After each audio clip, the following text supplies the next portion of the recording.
Coucou la team family, j'espère que ça se passe bien chez toi. En tout cas chez moi, ça se passe merveilleusement bien et je te le souhaite aussi.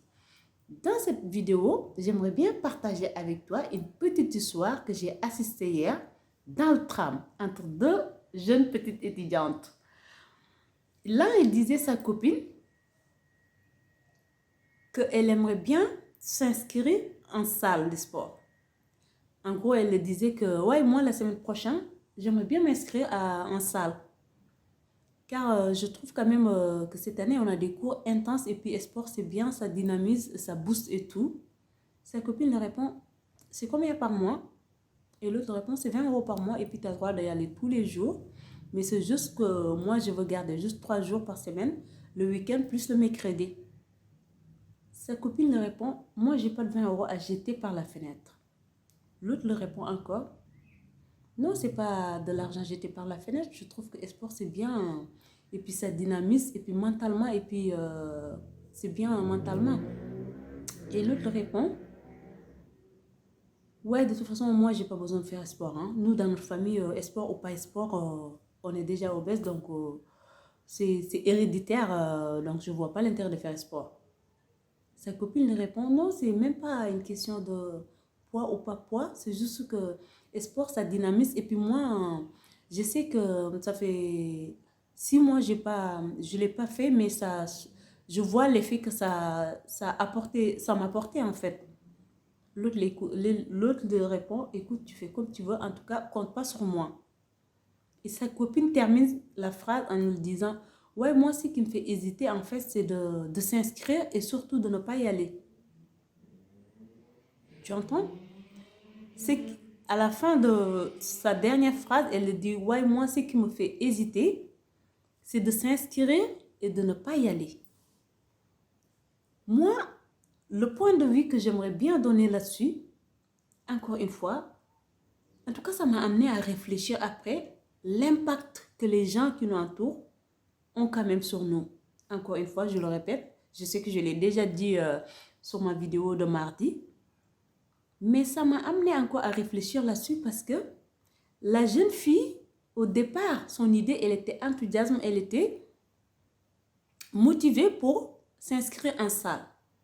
Mais vu que sa copine, elle n'est pas partante, elle n'est pas motivante non plus, car elle pourrait de ne pas envie d'y aller, mais au moins le motiver en le disant, ouais, je trouve ça sympa et puis je trouve ça courageux de ta part. Moi, personnellement, je sais que je ne suis pas encore prête, mais je trouve ça motivant et je trouve ça courageux de ta part de reprendre espoir et tout. Et surtout que ça fait 6 mois que tu ne l'as pas fait. Vas-y, fonce. Au moins, le donner un coup de pouce.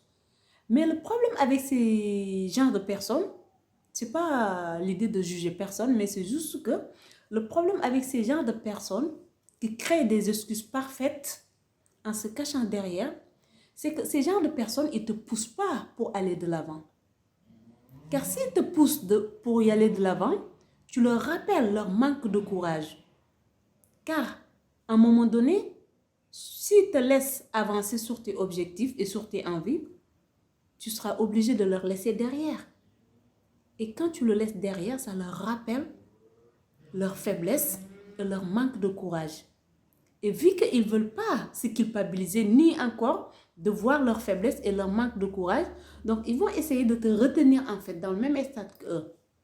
À chaque fois que tu as une bonne idée pour avancer, pour aller de l'avant, ils vont essayer de te tirer vers le bas pour que tu restes au même niveau qu'eux. Car s'ils te laissent avancer, à un moment donné, ils seront derrière toi. Et ils sauront que ils ont le responsable de leur propre malheur. Et vu qu'ils ne veulent pas être la responsable, ils veulent te montrer qu'ils ont raison.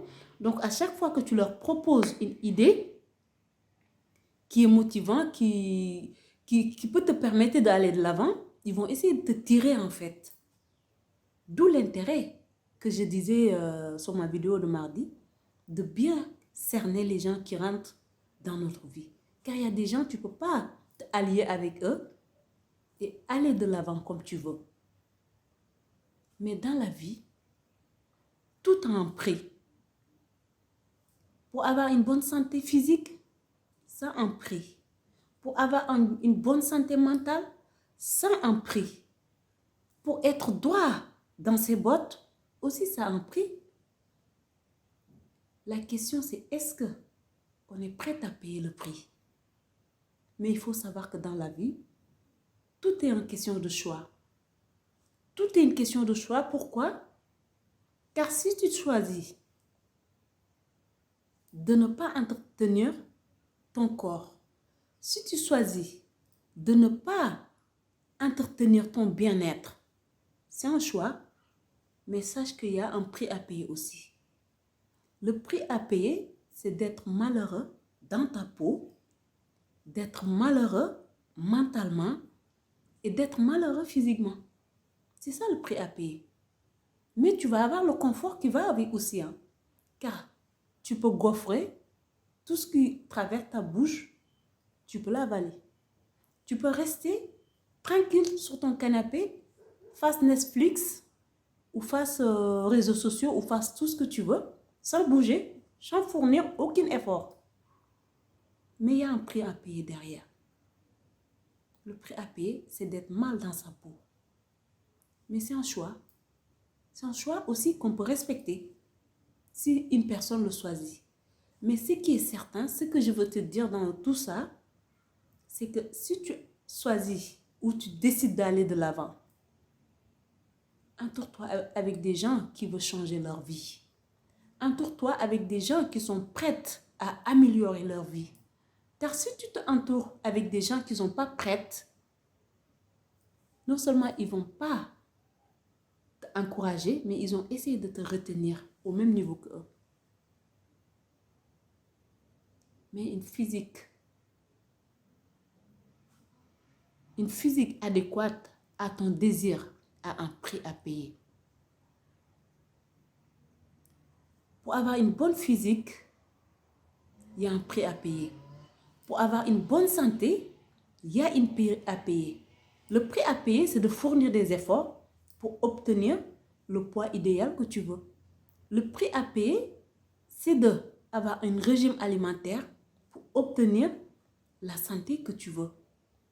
Le prix à payer, c'est de faire des efforts et fournir des efforts pour obtenir les résultats que tu veux, tout simplement. Mais je pense qu'être droit dans ses bottes, ça n'a pas de prix. Peu importe l'effort que tu fournis, pour moi, ça n'a pas de prix. Donc, sache que si tu veux être en bonne santé, avoir ton bien-être, il y a un prix à payer pour l'avoir. La question c'est, est-ce que tu es prête pour le payer ou pas? Si tu n'es pas prête pour le payer, c'est ton choix, on le respecte. Mais sache que la culpabilité qui va avec les regrets de ne pas payer le prix est plus lourd que de payer le prix de fournir des efforts. Car en fournissant les efforts, non seulement tu gagnes en confiance en soi, mais tu gagnes le bien-être et tu gagnes une bonne santé et tu gagnes une physique adéquate à ton choix. Donc tout a un prix. Et je pense que parfois, ça mérite de payer le prix. Personnellement, je préfère fournir les efforts, payer le prix, que d'avoir des remords, des regrets et des culpabilités. Voilà. Pour avoir une physique idéale que tu veux, pour avoir une bonne santé mentale, pour avoir une bonne santé bien-être, il va falloir fournir des efforts. C'est les efforts, le prix à payer. Donc, je te laisse faire ton choix. Je sais que tout ce que je te dis, tu le sais, mais savoir et faire, ça n'a rien à voir. Tu peux tout savoir, mais de ne rien faire. C'est pour ça que je te le rappelle. Je suis là pour te le rappeler en plus. Sur ce, je te souhaite en tout cas une bonne après-midi. Et gros bisous.